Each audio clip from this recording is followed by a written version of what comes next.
Asia का सबसे छोटा और गरीब मुल्क आज दुनिया के अमीर तरीन मुल्कों की लिस्ट में शामिल कैसे हुआ? 1965 में सिर्फ 5% लोगों के पास घर था और आज 95% लोगों के पास अपना घर है। सिंगापुर दुनिया की वो ड्रीम कंट्री है, वो छोटा मुल्क है जो आज हर कोई उसके जैसा बनना चाहता है। इसका साइज पाकिस्तान के सिटी इस्लामाबाद से भी छोटा। इस्लामाबाद का साइज 906 किलोमीटर है और सिंगापुर का टोटल साइज 728 किलोमीटर। सिंगापुर एक फेमस सेंटेंस से जाना जाता है, Singapore is nation of rules. Ease of doing business में ये दुनिया में पहले नंबर पर आता है। करप्शन में ये दुनिया में तीसरे लीस्ट नंबर पर आता है।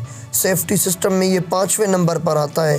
हायर एजुकेशन में ये दुनिया में 6ठे नंबर पर आता है। CGS यानी क्लीन एंड ग्रीन सिंगापुर ये दुनिया में 7वें नंबर पर आता है। दुनिया का सबसे कॉम्प्लिकेटेड स्ट्रक्चर और स्काई पार्क बनाने वाला मुल्क, Marina Bay Sands hotel 5 star hotel, इसका स्ट्रक्चर दुनिया के हैरत अंगेज स्ट्रक्चर में से एक है जिसने पूरी दुनिया को हैरान करके रख दिया। दुनिया का सबसे शानदार चांगी एयरपोर्ट बनाने वाला मुल्क आखिर कैसे इतने कम टाइम ऑफ पीरियड में इतना तरक्की याफ्ता मुल्क बना? 1819 में मलाया के कुछ मछुआरों ने इसे ढूंढा था और साथ कुछ चाइनीज किसान भी थे। The incredible story of Singapore. Singapore 9 अगस्त 1965 में आज़ाद हुआ जब इसे मलेशिया ने खुद से अलग किया और ये उस वक्त इंतहाई गरीब और मुफलिस मुल्क था। ना किसी के पास खाने को पैसा था और ना रहने को घर। और आज सिंगापुर दुनिया का ताकतवर और अमीर तरीन मुल्क कैसे बन चुका? इस छोटे से गरीब मुल्क को चलाने वाला एक ही बंदा था, वन मैन आर्मी था, Lee Kuan Yew. Lee Kuan Yew की स्टोरी ये है कि ली कुआन यू जब यूके की कैम्ब्रिज यूनिवर्सिटी में पढ़ने गया तो इसने वहाँ पे एक सिस्टम देखा कि एक डिस्पेंसर के अंदर अखबार मौजूद है। लोगों ने जब अखबार पढ़नी होती थी तो लोग आते थे, अखबार उठाते थे, उसमें पैसे डालते थे और रिटर्न के जो उनके पैसे होते थे वो लेकर उठाकर चले जाते थे। तो उसने इतनी सच्चाई देखी कि लोग इस तरह आते हैं, वो अपने पैसे डालकर और जो अखबार उठाकर ले जाते हैं। अगर वो चाहे तो इस तरह भी अखबार उठाकर ले जा सकते हैं, लेकिन उसने उनकी सच्चाई और इंटीग्रिटी देखी कि जितने पैसे रिटर्न में चिल्लर उठाने होते हैं वो चिल्लर उठाते हैं, मतलब ना कम ना ज्यादा। इसने वो सच्चाई और दयानतदारी देखकर इसने सोच लिया कि मैं अपने मुल्क को इस तरह चलाऊंगा कि दुनिया के सामने मिसाल बनेगा मेरा सिंगापुर। इसने सिंगापुर को ऐसे चेंज कर दिया कि Singapore business capital of Asia बन चुका है। ये अपने विजन में इतना पक्का और सच्चा था कि ऐसे सिंगापुर के सारे सिस्टम को चेंज कर दिया। रूल एंड रेगुलेशन को इसने ऐसे फॉलो करवाया कि आज दूसरे कंट्री इसे नेशन ऑफ रूल्स कहते हैं। इसने 6 नुक्तों पर सबसे ज्यादा काम किया।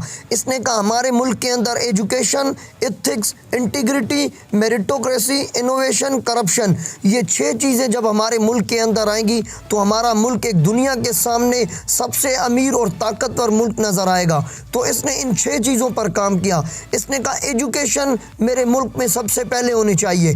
एजुकेशन पर इसने इतना काम किया कि आज इनकी फीमेल्स 95% एजुकेटेड है और मेल्स 99%। एजुकेशन में इतना काम करने की वजह से आज ये दुनिया में 6ठे नंबर पर हायर एजुकेशन में आता है। और उसके बाद इसने एथिक्स पर काम किया। हमारे मुल्क के लोग ये सिखाते हैं कि घर में कचरा ना फेंको और इसने दुनिया को सिखाया कि मुल्क में कचरा ना फेंको। इसने एथिक्स का ये नुक्ता लोगों के खून के अंदर ऐसे शामिल कर दिया, लोगों को इसने एथिक्स का वो सबक पढ़ाया कि लोग आज एथिक्स की मिसाल देते हैं सिंगापुर के नाम के साथ। इसने उसके बाद मेरिटोक्रेसी पर काम किया। इसने कहा जो मेरिट है वो पहले नंबर पर होनी चाहिए। एजुकेशन प्लस मेरिट, मतलब जो काबिल है वो आगे आएगा, चाहे वो किसी भी कास्ट सिस्टम से हो, चाहे वो कितना भी अमीर हो, लेकिन अगर मेरिट होगी उसके अंदर, अगर काबिलियत होगी उसके अंदर तो वही आगे आएगा, ना कि नाकाबिल बच्चा। आज भिखारी से कहां पहुंच गया Singapore? Highest home ownership in the world का अवार्ड भी मिल चुका है सिंगापुर को। आखिर सिंगापुर इतना तरक्की याफ्ता मुल्क बना कैसे? इतना वो तरक्की याफ्ता किस तरह डे बाय डे तरक्की किस तरह कर रहा है? सिंगापुर ने एक कमाल काम किया।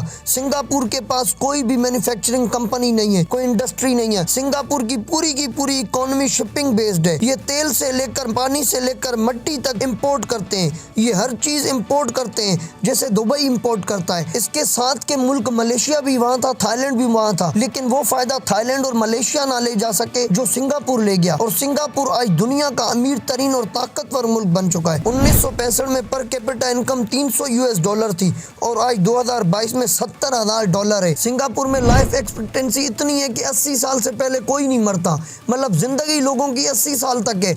80 साल से पहले मर नहीं सकता। वो सिर्फ और सिर्फ यही रीजन है कि उसने सफाई, एथिक्स, इंटीग्रिटी, मेरिटोक्रेसी सिस्टम ऐसा बनाया है कि लोगों की जिंदगी बढ़ चुकी है। वहाँ पे गंदगी नहीं है। अगर मैं आपको बताता चलूँ, यहाँ पे आप स्मोकिंग नहीं कर सकते। अगर आपने स्मोकिंग की तो आपको सजा होगी। अगर आपने कोई ड्रग लिया तो आपको सीधा जेल होगी। आप च्युइंगम नहीं खा सकते सिंगापुर में। च्युइंगम बेचने पर भी सजा है और च्युइंगम खाने पर भी सजा है। ये आप च्युइंगम नहीं खा सकते। उसके अलावा आप कचरा नहीं फेंक सकते। अगर आपने कचरा फेंका तो आपको ग्रीन कलर की शर्ट पहनाकर और आपको पूरे मुल्क में घुमाया जाएगा, कचरा उठवाया जाएगा और उस शर्ट पर लिखा होता है आई एम अ लिटर, मैं कूड़ा फेंकने वाला हूँ। इतनी सिंगापुर में रूल एंड रेगुलेशन और सिस्टम है जिसके तहत लाइफ एक्सपेक्टेंसी जो है बढ़ती जा रही है सिंगापुर में। सिंगापुर का सिस्टम इतना टाइट है कि अगर आपने वाईफाई किसी का यूज कर लिया तो आप 3 साल तक जेल जाएंगे। आप रात को किसी को डिस्टर्ब नहीं कर सकते, शोर नहीं मचा सकते, सिंगिंग नहीं, आप बाहर गाने नहीं गा सकते। अगर आपने घर में भी नेकेड किसी को देख लिया, अगर किसी ने आपकी वीडियो या पिक्चर निकाल ली तो आपको सीधा जेल होगी। इतना सिस्टम है सिंगापुर में। I hope you like this video. If you like then share and subscribe. अल्लाह हाफिज।